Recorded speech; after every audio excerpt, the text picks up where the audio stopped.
किसान भाइयों, मेरे हाथ में ये जो चीज़ देख पा रहे होंगे ये स्ट्रॉबेरी फल है। स्ट्रॉबेरी फल देखने के बाद सबसे पहले आपके मन में सवाल आता है कि ये किस काम में आता है।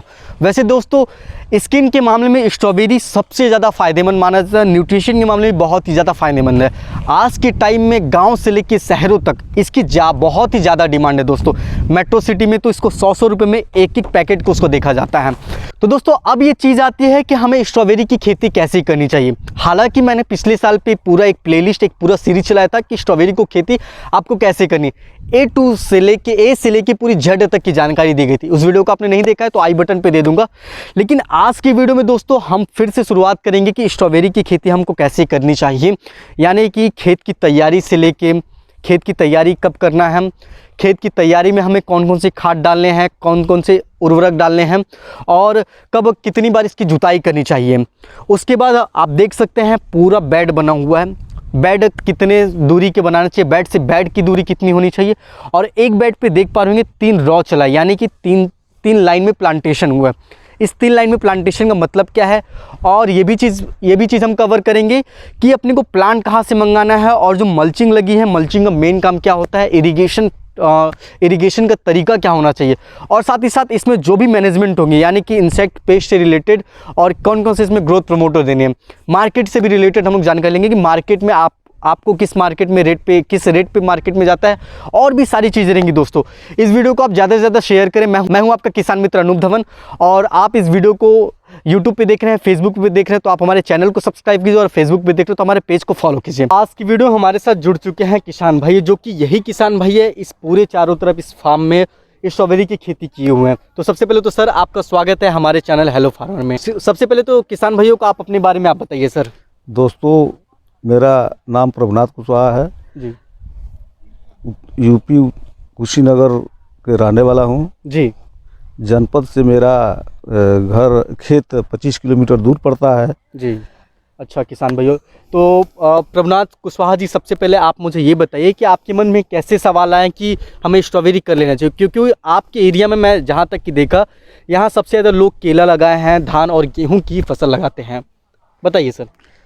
सर, पहले हम लोगों के पूर्वज जो है एक धान गेहूँ पैदा करते थे, गन्ना पैदा करते थे। हाँ। मेरे मन में कुछ ऐसा जगह कि हमको नया टेक्निकल खेती करने की जी मन में जग गया कि नया टेक्निकल खेती किया जाए, कुछ 10 रुपया लाभ हो। हाँ। उससे हमको लाभ नहीं होता था जी।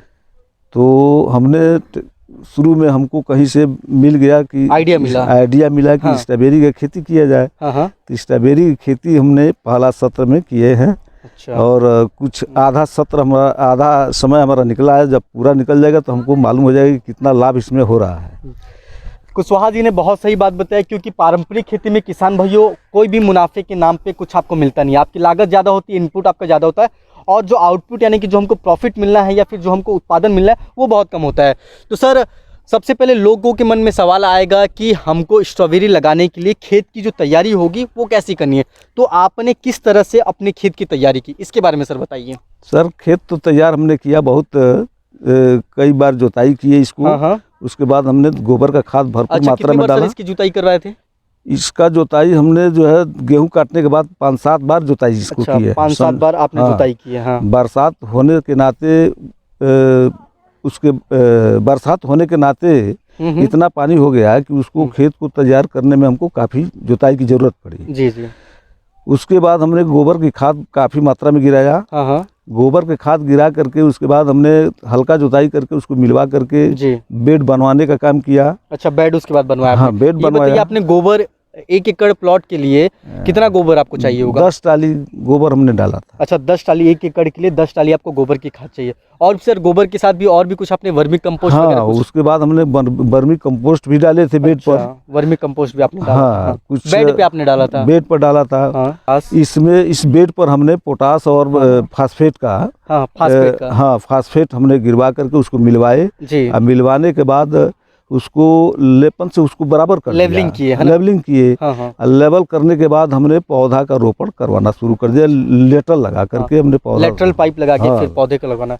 अच्छा, आपने अभी पौधे की बात की, तो मेरे मन में या फिर जो भी किसान भाई लोग बाग देख रहे होंगे तो सबसे मन में सबसे पहला सवाल आएगा कि ये बताइए, अगर कोई भी किसान भाई खेती करना चाहता हो तो पौधे कहाँ से मंगाए और पौधे मंगाने का खर्चा कितना था?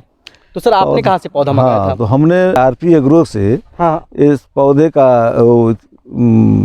मांग किया। उन्होंने पौधा हमको उपलब्ध कराया। पूना से हमको पौधा मिला। पुणे से पौधे आए। पुणे से तो पौधे सर पौधे का क्या रेट था और आप तक पहुँचने में कितना? हाँ, यहाँ पहुँचने में 10 रुपया रेट उसका लग गया प्रति प्लांट के हिसाब से। अच्छा, मतलब ऑलमोस्ट 10 रुपये आपके लग चुके एक प्लांट के पीछे। एक प्लांट। अब तो सर ये बात हुई कि हमें प्लांट का रेट क्या रेट पड़ा हमको प्लांट का। अब सर एक और सवाल ये आता है कि मान के चलिए आप बता रहे कि आपने 1 एकड़ फार्म में अपनी खेती की है, तो 1 एकड़ में सर कितने आपने पौधे लगाए हैं, ये बताइए सर। 1 एकड़ में 25,000 पौधा लोगों ने बताया कि 25,000 पौधा लगेगा। अच्छा, 1 एकड़ में हमने 25,000 समझे कि बहुत ज्यादा लागत हो जाएगा, तो हमने 1 बीघा के अंदर लगवाया। 1 बीघा के अंदर? हाँ, तो 15,000 पौधा हमने लिया। और 15,000 पौधे से उसमें कुछ मर गया तो फिर 5,000 हमने पौधा मंगाया उसको लगवाने के लिए, जहाँ टूटा था तो कुछ लगवाए। और उसके बाद फिर कुछ उसमें भी टूट गया। जो कुछ टूट गया उसके बाद हमने उसको पूर्ति कर लिया रनर काट करके। और उसके बाद हमने उसको खाद पानी थोड़ा बहुत हल्का हल्का दे करके उसको देते रहे।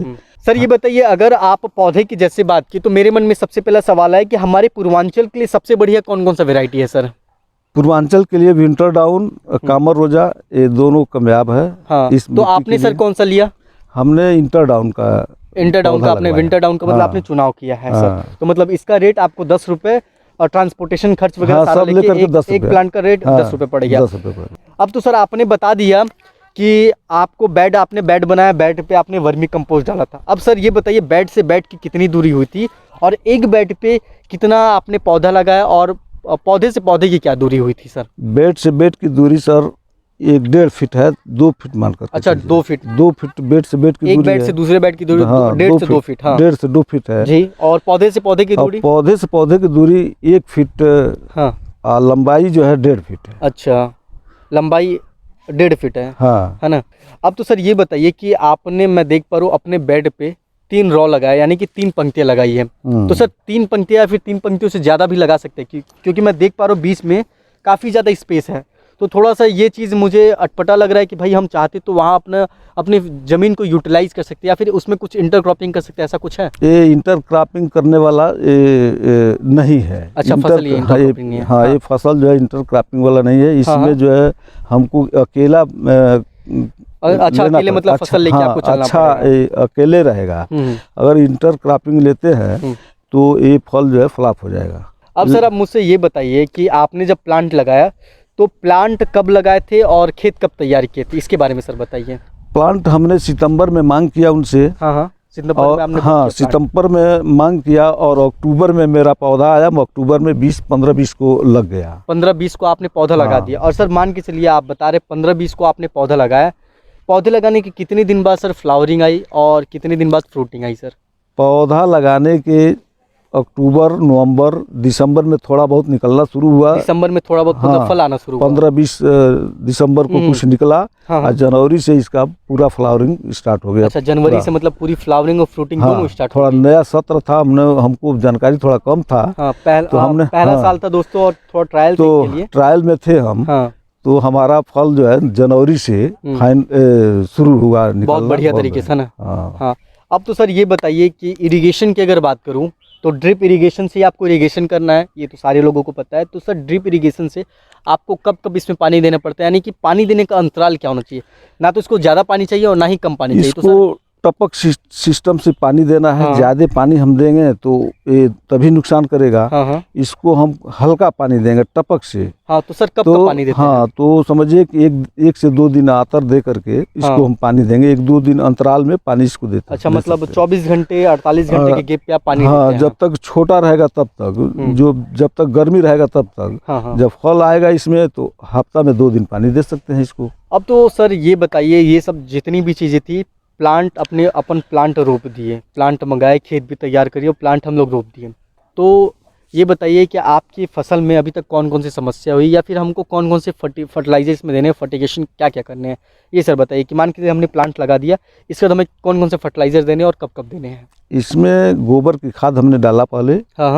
उसके बाद केचुआ का खाद डाला जी। और उसके बाद NPK 19-19-20-20, हाँ 13-045, 0050, हाँ 052-34, हाँ ये सब डाल करके ड्रिप द्वारा हाँ। इसको दे करके हमने इसको तैयार जब किया। प्लांट लगाए थे तभी इतना सारा चीज़ दिए थे? हाँ, वो प्लांट लगाए उसके बाद 15-20 दिन के बाद देना शुरू कर दिए। अच्छा, किस किस मात्रा में सर कौन कौन सा दिए फर्टिलाइजर? जैसे कि एकड़ के माध्यम से 5 किलो एकड़ में हाँ। हमने ड्रिप के माध्यम से इसको खाद दिए। ओके ओके ओके, ये बात है। तो सर अभी तक आपको क्या लगता है ये खेती हमारे क्षेत्र के लिए कैसा है, सफल है कि नहीं है? हमारे क्षेत्र के लिए सर ये खेती अच्छा है, बढ़िया है, बहुत बढ़िया है। हाँ, हाँ, ये ऊंच जमीन चाहिए इसको, ऊंची जमीन चाहिए इसके लिए, और ऊंची जमीन हो तो पानी नहीं लगना चाहिए। अच्छा, वाटर लॉगिंग थोड़ी भी नहीं हाँ, होनी चाहिए, पानी निकल जाना चाहिए, बाहर हो जाना जल चाहिए, निकास बढ़िया होना चाहिए। हाँ, हमारे पूर्वांचल के क्षेत्र में अगर आप इसकी खेती करें तो बहुत बढ़िया खेती होगा। तो सर अब ये बताइए, मार्केट में जब इसको आप लेके जा रहे हैं तो ऐसा नहीं है, ऐसा तो है नहीं कि इसको लोग लेने से इनकार करें या फिर इसकी मार्केट आपको ना दिख रही हो?